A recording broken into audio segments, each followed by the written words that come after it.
fiddlesticks! What, Wilbur? We just got hit and I think my back has all been out of shape. You gotta talk with those whippersnappers at the Advocates Law Firm. They're the best injury lawyers around. What? Pipe down, Clarence! Abner's telling me about the lawyers and the advocates. So what happened to you, Abner? I was walking across the street with the light when some young punk came screeching around the corner. I lost a toe. What? Shut it, Clarence! If you get injured, the advocates get results. AdvocatesLaw.com. This podcast is brought to you by the Washington State Department of Health. As we continue to listen, learn, and grow, we are amplifying Black voices and perspectives in an effort to start a new COVID-19 vaccine conversation. We're sharing stories intended to help us navigate this unprecedented time together and to co-create solutions in support of the Black community. Hear these stories at weconsiderwa.org. Hey, it's Miles. Thank you guys for listening to the Men's Room Daily Podcast. Have you heard our newest podcast? It's called The Greatest Story Never Told. Download it today on radio.com. Be sure to subscribe. New episodes are uploaded every Tuesday at noon. Unfortunately, what you're about to hear is real. The members of this radio program are simply not that bright, or what some people would call educated. They are merely stupid. They're not trying to offend anyone on purpose. And all have played doctors on TV. You have been warned and are cordially invited to join the party. This is the Men's Room. Forget it, man, and get with the countdown. Get with the countdown. Shake this square world and blast off for Kicksville. The trippers, the grasshoppers, the hip ones, all gathered in secrecy and flying high as a kite. This is the Men's Room with Miles and Thrill. You know what they say, shake your radio more than 3 times, and you're playing with it. You're listening to the Men's Room. And away we go. Welcome to season 15, episode number 3,351. Along with Steve the Thrill Hill, the Ted Smith, and Mike Hawk. Montgomery. And you are the Men's Room.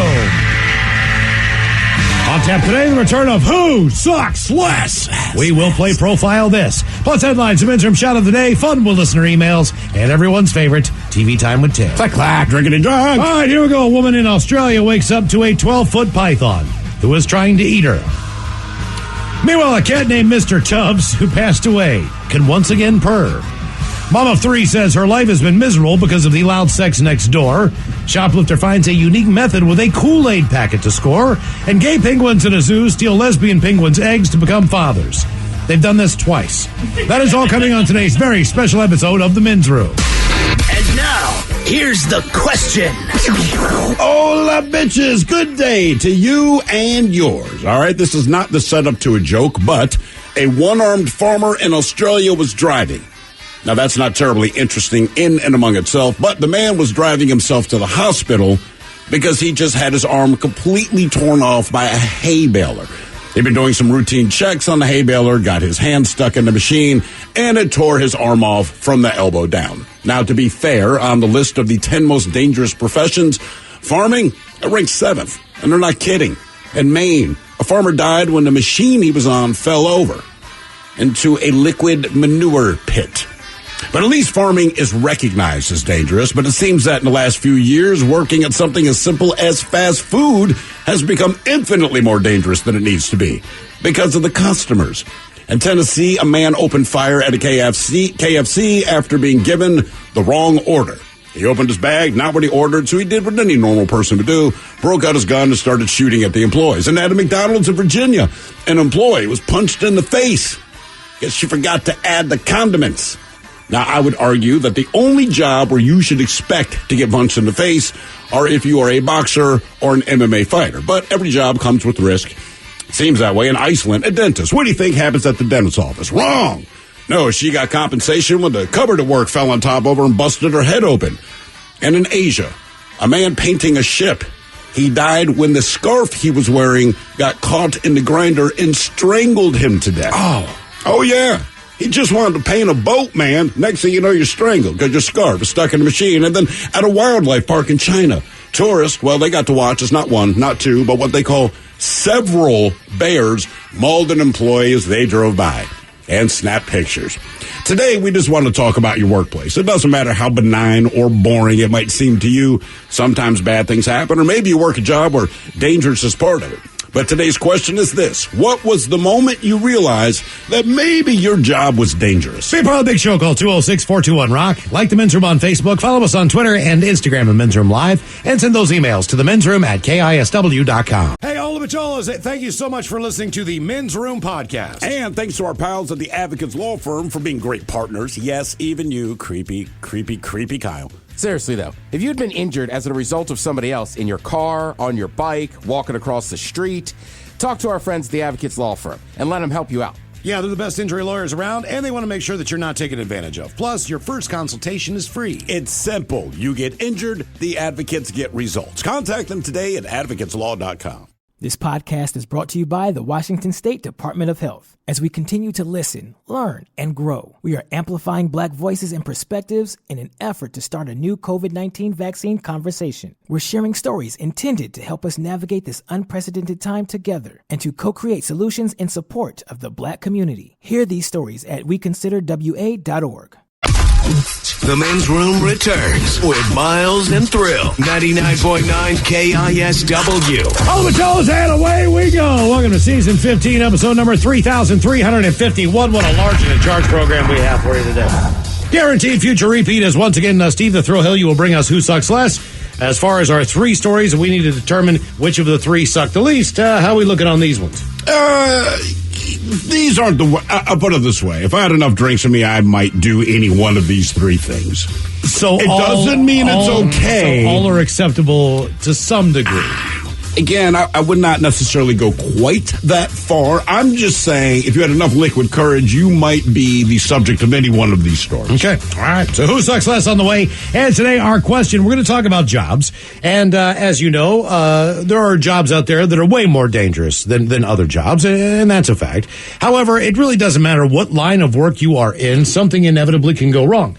And badly, yeah. Yeah, and you were talking earlier about the fact that, like, look, I just didn't put some ranch or some honey mustard in your bag, and the next thing I know, you're getting shot at. I'm getting shot or punched in the face at a fast food restaurant. You know, it shouldn't be that. You would think that maybe a deep fryer could cause some injury, or maybe you would think that when you would think at a restaurant, you go like, look, what are the inherent dangers of a restaurant? If it's a full service restaurant, I don't know. You're the waiter, you might slip on the floor, drop something heavy on yourself, tear ligaments. Obviously, you're using sharp objects in the kitchen, like the deep fryer's heat.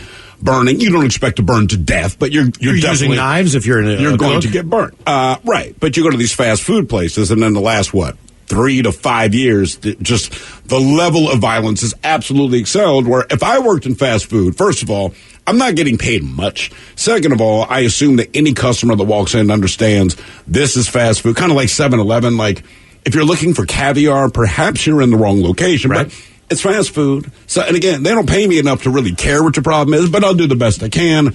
I forgot your hot sauce. I don't think I deserve to be shot at for that. No. Hell, I worked at Chi-Chi's, and I told you. A better chance of being punched or than robbed.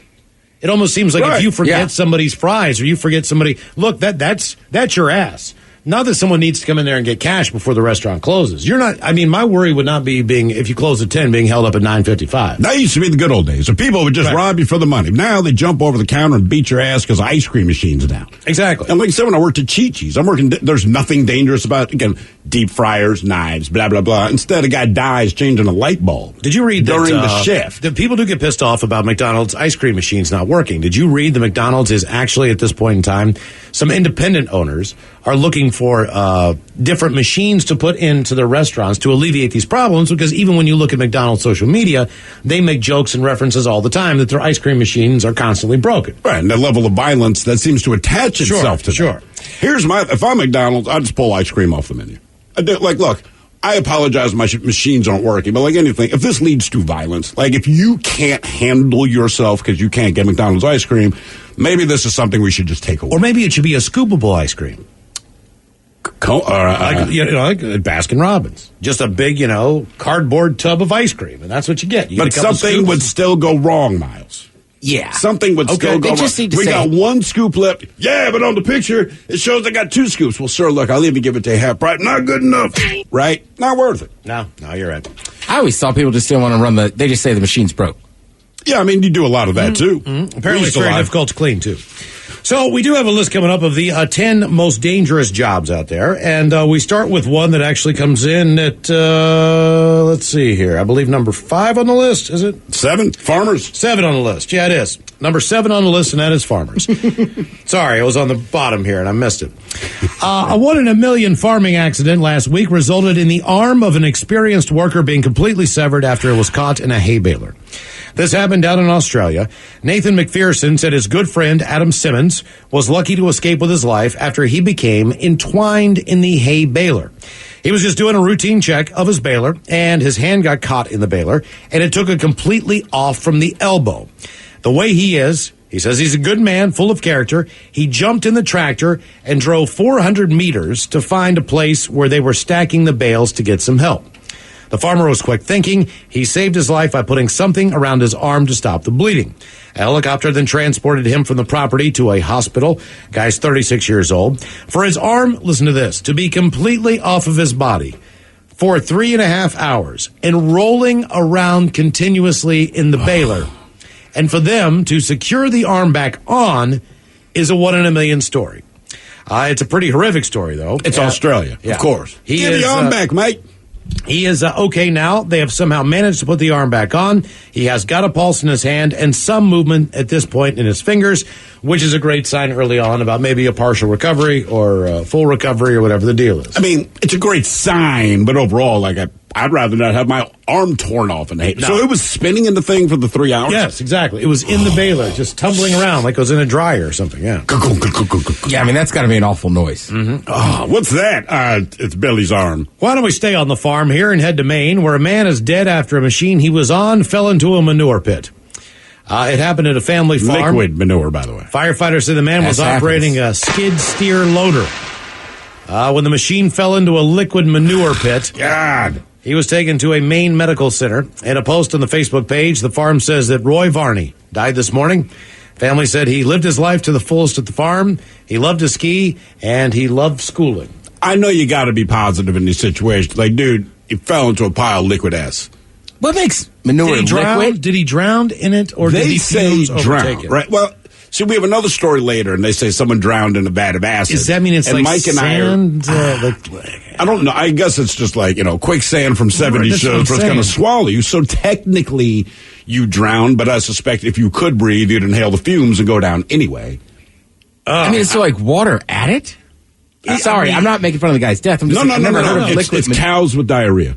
No, I don't know specifically if they add something to it to make it liquid. Liquid diarrhea. Make it liquid manure, or I don't know. I don't know, and I don't want to know. I don't want to know. I don't want to have anything to do with that. You could try to get up on a big, floating pile of chips. See if you could keep yourself alive. I mean, drowning's already horrible, but in manure. Right. Like if they said you have to drown, and you can drown in manure or the ocean, I'm going to pick the ocean. And the whole loader went in. Yeah, the whole machine went in. Yeah, the whole machine went in. So it's feasible that it landed on top of him and he could not get out. Either way, I mean, he died not being able to breathe. I mean, I guess it's not that shocking because farming is a lot of huge equipment. There's a lot of it seems like you just blink, or maybe you're a little tired because you watched a football game. You miss one thing, you end up dying. Maybe that is fairly common. And we've read enough of those stories where people drown or suffocate in the manure piles. But again, if you said farming, what are the dangers? Like you're saying, I can look at the equipment and be like, oh, that, this, that, and that. But the one thing I wouldn't think is going to kill me is falling into a pile of ass. And oh God, if you have like a young teenage son or whatever, like he can't go to that funeral because he can't keep it together. There's no way that he could keep it together because he knows how that guy died. So, like, teenagers are the worst. You know You're saying that his son. Like, when they're eulogizing this guy, you know what I mean? When they're talking about him and all this, and you basically just know. But if you're eulogizing him, do you bring it up? What if you fart? Do you say, hey, we all know. There's a huge elephant in this room. Right. Roy fell into a pile of teenagers, right, Miles? They couldn't keep it together. They couldn't keep it together, no way. Nobody with that mentality could keep it together. Someone saying I would throw. I don't think you bring it up. We miss him. But it is the elephant in the room. Like, well, he left us too soon. And again, everyone's saying he fell into a pile Twyla S. Not during the eulogy. When you're having a beer afterwards, trust me, my family would bring it up left and right. Sure. Someone is saying that you manure plus water equals liquid manure. You have to add water to the manure to pump it into the pond. Let's see. You can discharge no liquid from a farm, so it all goes in a vat with the poop. Oh. Which makes sense. And someone else says, anyone give a mouth to mouth? I'm saying, even if you pulled them out alive, like, yeah. No. Let's just all agree that we found them this way. No one needs two styes. Right. Our question, what was the moment that you realized that maybe your job was dangerous? 206-421-ROCK. Hello, Serena. Welcome to the men's room. Hola. Hola. So back in the 90s, I was an exotic animal trainer. And I worked with lots of different types. I worked with sea lions, I worked with cheetahs, and I worked with wolves. And none of that seemed very hazardous to me. I'm sorry, did you say that you worked with cheetahs and wolves and sea lions, but nothing struck you as potentially hazardous about this? No, are you kidding me? I was in my 20s. I was invincible. Okay. Was this at one? Yeah. Was this at one location, or did you work at multiple different places? No, I worked in multiple zoos and aquariums in Southern California. Okay. Yes. And yeah, none of it struck me as particularly hazardous until one day I was in the wolf pen and I was with two of my co-trainers and we were having this nice, happy social session with the wolf. The wolf was happy. We were all saying hi, tapping him on the back. Sorry, He was acting like Serena. a happy puppy. What? Yeah. And I mean this seriously. I mean, you say you're having a happy social session with the wolf. What are you doing? What are the activities that make this social session so awesome for this wolf? That means we are in the pen with the wolf. He has a bond with us that is similar to, you have with your dog. He looks at us as his pack and he's happy to see us and happy to engage with us. And he enjoys, scratches on the ears and all the things. I understand it, but my dog cannot look me eye to eye. Unless I'm sitting down and it is in my lap. Now, what are you trying to teach this dog to do? Like sit and roll over? I mean, you said you're a trainer. What are you training these wolves to do? So we train them to walk on a leash, to be nice and calm in front of large groups of people because we brought him out to do shows in front of 3,000 and 4,000 people at a time. So he had to stay calm in that environment. With no barrier? On a leash. Yeah, I mean, a barrier between the audience and the wolf. Look, man. Just the leash. Me and Mike saw the gray. Yeah. I don't know. But what would it do when the audience saw it? Was it just more to show that a wolf could be docile, or was there some particular treat it would do? Killer whales jumping through hoops, or just a wolf who's not killing you at the moment? It was education about the wolf and the wolf's environment to help raise awareness about how important they are to us and to the environment. Okay. All right. It was an educational presentation. Did they get educated? Yeah, the wolves did and the people did both. Okay, good. So what happened with the wolf? Yeah. Right. So then what happened on the day you found out it was dangerous? Right. So the day I found out it was dangerous, like I said, we'd been in this, it was a social session. It wasn't a training session. So the wolf wasn't on a leash. We were in his pen, so we were in his home.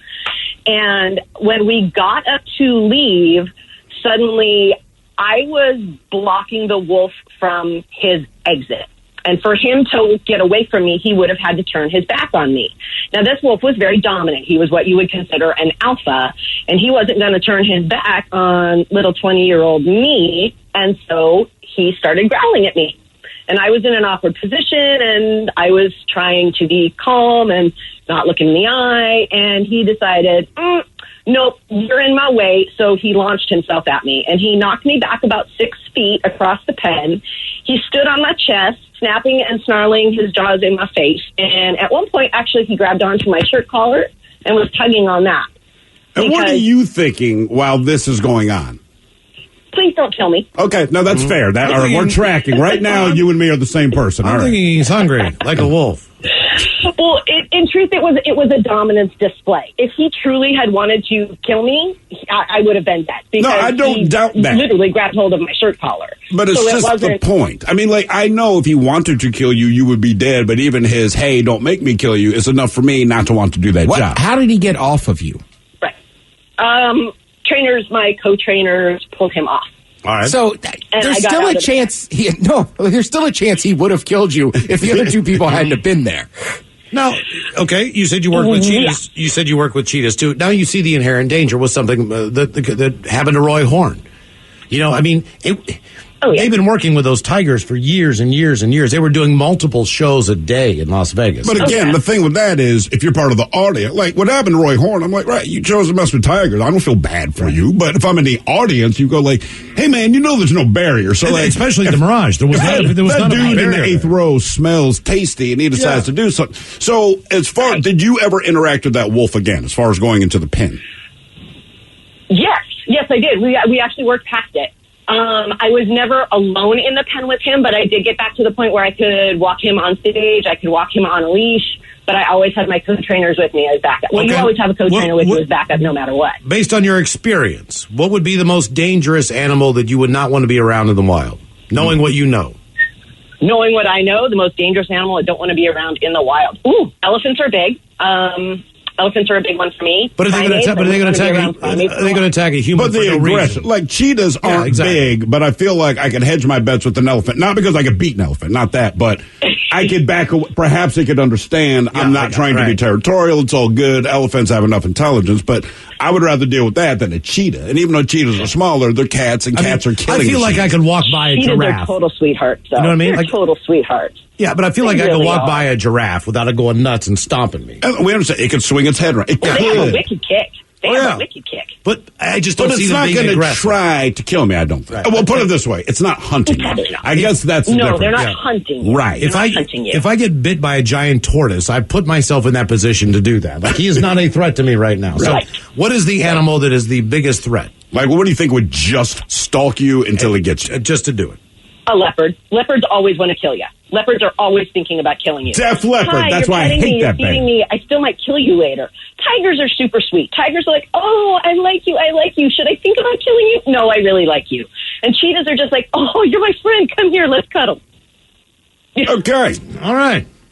I'm still going to keep my distance, but I appreciate your insight. So why did you stop working with animals? Because all of the sad and all the fun we're poking at you. It's still fascinating. That's why we watch National Geographic and Shark Week and all this stuff. But why did you stop doing it?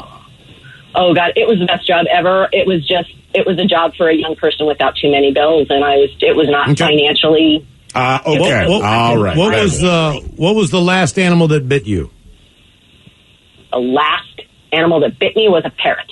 Okay. All right. That is exotic. Yeah, there you go. Parrot. And I don't like parrots, and I never wanted to work with parrots. And yeah, it was like, I'm not sad I'm leaving now if I have to work with parrots. Did it go for your earlobe? No, it went for my finger, and it was big enough, and I have small enough hands. Could have taken it right off. Ooh, small hands. Cool. She'd rather hang out with leopards than parrots. She had a leash. It's fine. I know. Got a leash on the wolf. What was the moment that you realized that maybe your job was dangerous? 206-421-ROCK. Hey, all the Macholas, thank you so much for listening to the Men's Room Podcast. And thanks to our pals at the Advocates Law Firm for being great partners. Yes, even you, creepy Kyle. Seriously, though, if you'd been injured as a result of somebody else in your car, on your bike, walking across the street, talk to our friends at the Advocates Law Firm and let them help you out. Yeah, they're the best injury lawyers around, and they want to make sure that you're not taken advantage of. Plus, your first consultation is free. It's simple. You get injured, the advocates get results. Contact them today at advocateslaw.com.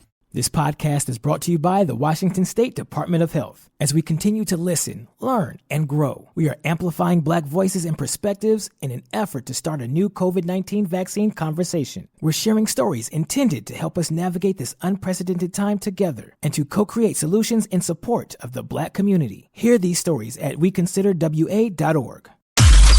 The men's room is in progress. 99.9 KISW and KISW HD1 Seattle. This one might be a little bit like Profile This. How so? Authorities are searching for a suspect who allegedly assaulted a fast food worker over a missing condiment. Ooh. The suspect reportedly approached the counter at McDonald'S in Virginia to complain about the missing condiment after threatening the employee. The unidentified woman allegedly struck the teenage worker. The incident occurred at a McDonald's in Virginia. Apparently, the woman was upset that her sandwich did not have a certain condiment on it and confronted the victim at the restaurant counter. The teenage victim's mom told the news outlet she asked my daughter if she had a problem, and my daughter said, "No, I have no problem." And then the woman said, "Oh, we can take this outside." Authorities have reportedly offered a cash reward for tips. I said no. That lead to the suspect's arrest. The woman was last seen wearing a tie-dyed T-shirt. By the way, this is not the first violent incident to occur between a fast food worker and an angry customer. Of course not. In late February, A male suspect attacked workers at McDonald's when they refused to accept payment for a cup of water. According to local reports, the 44-year-old suspect approached the counter and asked for a cup of water. Cashier reportedly informed the man that cup would normally cost 32 cents, but since his system was down, she offered the cup for free. That bitch. At this point, the suspect reportedly became upset and attempted to give the employee a $100 bill. After she returned it and would not accept it, he reportedly began to hit her in the face and knocked her to the ground. When another employee attempted to intervene, the suspect struck her as well. According to the outlet, he then threw a cookie container at the cashier, although it did not hit her. He then left the restaurant. Police later arrested that man and found him on the scene. See, I would have taken his $100. Now, the question for me, we go back to Virginia. What condiment tie-dye shirt on. What condiment do you think this poor teenage girl forgot to include for this guy's order? Was that McDonald's? It was McDonald's. It was McDonald's. Sweet and sour. I knew you were going to say that. Yeah, I it's knew their best. What else do they have? They have barbecue sauce that people like. It's They have probably barbecue. number They 2. have honey mustard.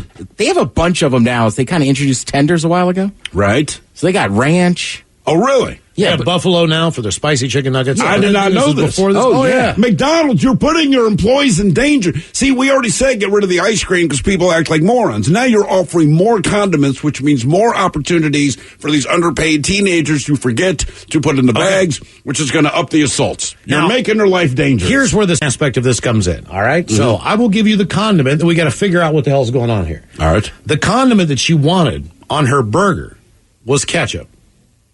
Now, this is a McDonald's, so whatever she got, her sandwich needed ketchup. She wanted extra ketchup. She wanted ketchup. She had to want extra ketchup because if you get any burger, the ketchup is already there. So she might be one of those people, much like my daughter, who, if it is not covered in ketchup, then it is not a ketchup. Or Did they she- didn't put ketchup on it. Or did she... I find that unbelievable That's what- because one thing about McDonald's, man, it is absolute muscle memory because no matter where you go in this country, if you order whatever burger, you know, it's got the pickles, it's got the onions, it's got the ketchup, it's got the mustard, it's done, right? So I'm saying she's one of these people who, I ain't eat my food unless I got my extra ketchup. I'm telling you right now, I got this on lock. I'm pretty sure I know what this is. She's one of those freak shows, all right, that wanted to get ketchup on her Big Mac. All right. And they don't normally put ketchup on the Big Mac. And therefore, she lost her mind. Because every sandwich, every hamburger at McDonald's has ketchup It's on it. ketchup, right. Well, maybe that's where the anger came from. This burger just didn't have ketchup. I'm telling you that these kids make these burgers the exact same way every time. It had ketchup. She wanted extra ketchup and not one packet. I'm She also talking said like that her 3. sandwich did not have ketchup on it. So in theory, Told you. All right, it could be I'm wrong. You're right. Every burger should have ketchup. I'm wrong. But it I'm could have dead been wrong. a chicken sandwich.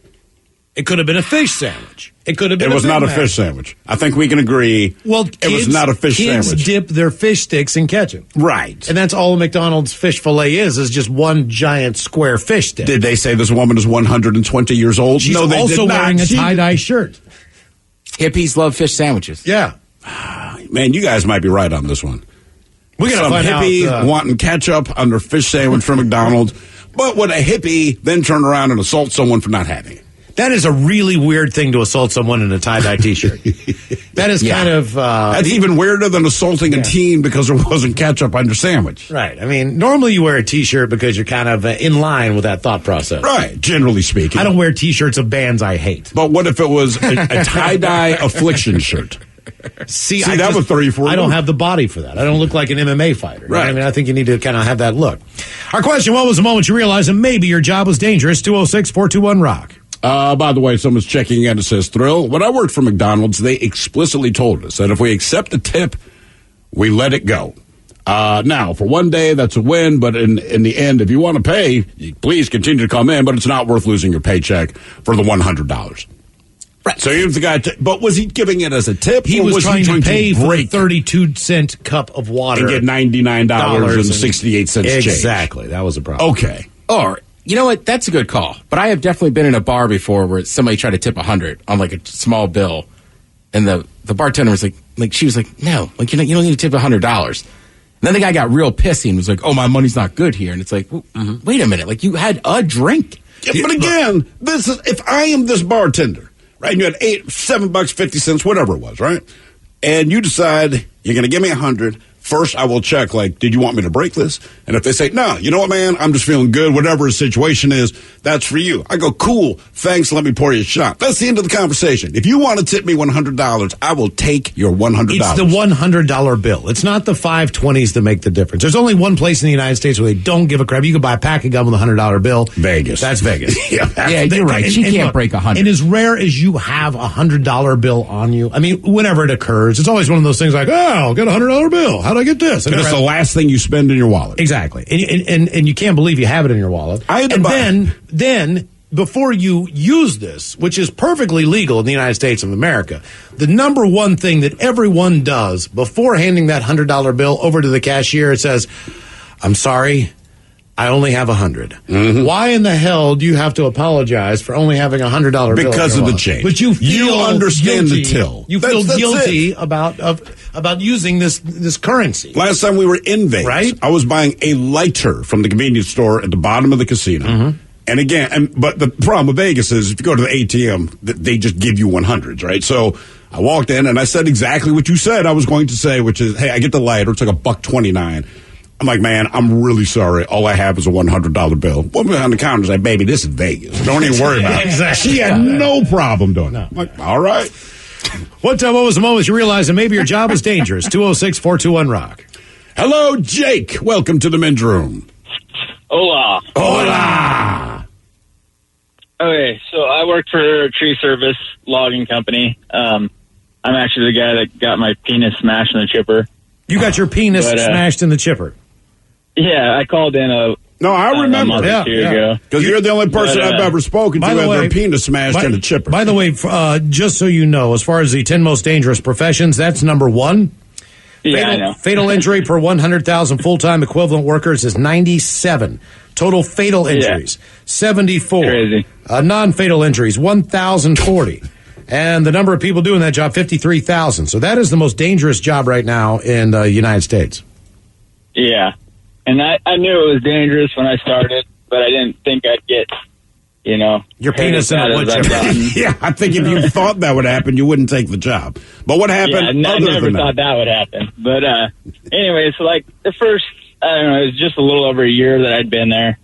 And we had a new climber, was a kid I went to school with. I knew who he was and whatnot, but I was told by a couple buddies, like, just, be careful when you're dragging brush underneath him.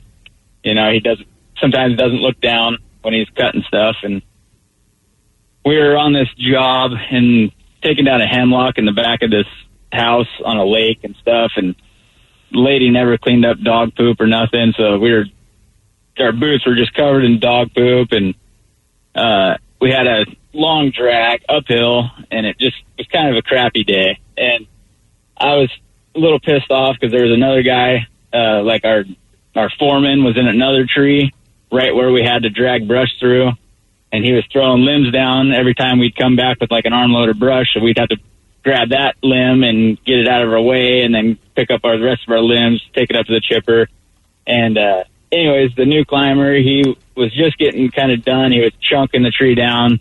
So he was cutting, probably 4 or 5 foot long chunks out of this tree that weighed probably 100, 150 pounds. And he sawed one up while I wasn't paying attention, or I wasn't there or something. And he was talking to the other guy in the tree. And while they were talking, I was like, oh, I can get in there and grab a couple more limbs. And bent over, grabbed an armful of brush. And as soon as I bent over, I heard that chunk pop off the top of the tree. And it came down directly on my back. Oh, 120 pounds? Yeah. Like, it took 2 guys to move the chunk, they told me. Oh, so you got completely knocked out, I'm guessing. When knocked out of you? No, it never knocked me out. It hit me, like, on my left shoulder down to my butt. So, like, there's a certain way, like, when you're in someone's yard that you want to throw chunks out, like, you got to kind of give it a little bit of a flip so they don't land, like, on end where they're going to puncture into the ground. You don't want a post hole every time one of these logs hits the ground. Yeah, so luckily he flipped it right to where it hit me flat, or else it probably would have killed me. Let me ask you this. Out of the 2 injuries that you have now shared with us, they said, look, would you rather get your penis stuck in the chipper again or have a 150-pound tree branch fall on your back from up above? Most likely it'd probably be the trunk, just because of the embarrassment factor. Mm-hmm. And think about this. And the dog poop in the yard probably cushioned your fall a bit. Well, that and all the brush I was standing on, it gave me a good bed to lay on when I was waiting for the paramedics to show up. Did so what was what were your injuries? So it broke 4 of my ribs. One of my ribs punctured my lung, which collapsed it. And that was about it. I mean, I spent a week in the hospital with a chest tube in my back, to release all the air so my lung didn't collapse again. And that's all. That's it. Did the guy who dropped the tree on you, did he come to the hospital when you were there to say he was sorry or anything like that? Did he visit you? Yeah. They all showed up. All the guys showed up that night, and then they made another trip like a couple days later to come see how I was doing. Okay, good. I'm glad to hear that. Bless you, Mike. Yeah, thank you for the COVID. That's incredible. That's incredible. Wow. No, I should have asked him so much time. Does this man still have a penis? Yes, he still has a penis. I'm just wondering how long it is to get caught in the wood chipper. See, that's the humble brag of it all. Yeah, exactly. I got my penis stuck in the wood chipper. But think about it. Only lost 4 inches. I was a foot away from it. Still good. What was the moment you realized that maybe your job was dangerous? 206-421-ROCK. Let's say keep your pants on. Hello, Justin. Welcome to the men's room. Chip wouldn't naked anymore. Hola! Hola! What's up, fellas? First time caller, long time listener. Welcome to the show, man. Thank you.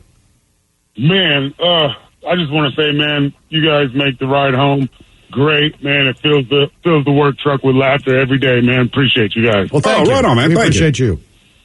Right on. So, I knew my job was dangerous when I first applied for it because I'm a roofer. Yeah, well, yeah. That's on the list as well. That comes in at roofer number 4. Ooh, number 4. Number 4 on the most dangerous job list.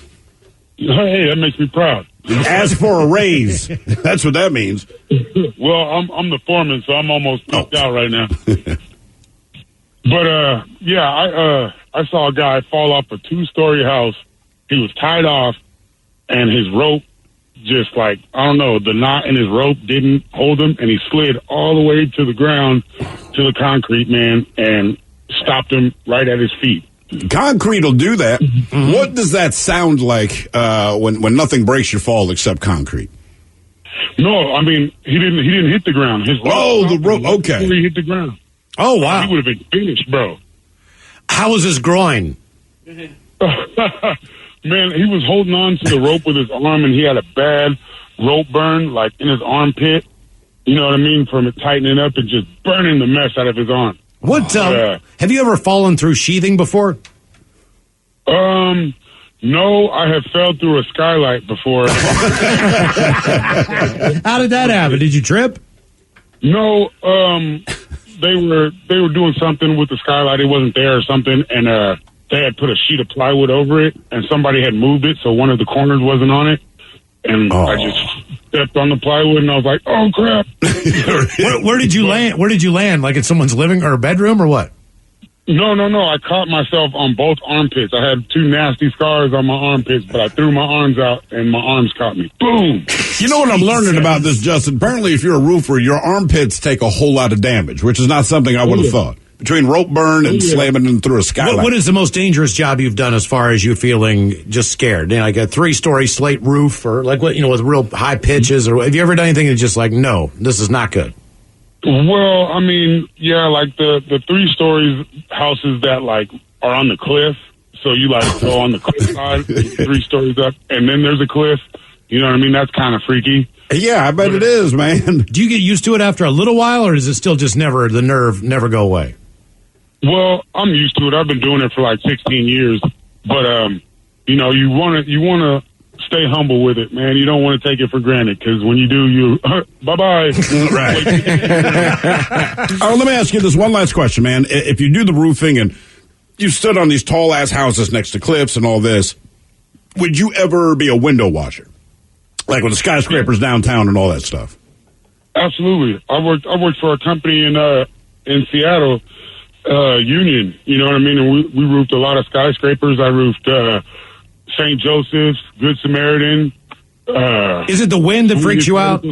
I would think the wind would be the one thing up there that would, you know what I mean? Like you could seriously get blown off a roof, couldn't you? Yeah, they put up windshields all around that bad boy when you get up to a certain height. Okay. You got wind barriers so that wind don't blow you off of there. That's a good thing. The worst injury I've ever seen was on the ground. I seen a guy at our company get smashed in between two trucks. Oh, Jesus. Like smashed all the way, dude. I had to call 911. I was like, "Oh, he's up. He's up." Did he make it out okay? Yeah, he did. He like crushed his pelvis and like broke a couple of his ribs, and he had the S bag for a while. Oh no, for a while, for a little while. Yeah, I wonder if you have a party when you can use your butthole again. Everybody, come on over. I can sit down now. I mean, chilly, bro. That is all we're eating. Exactly. So I can sit on the toilet.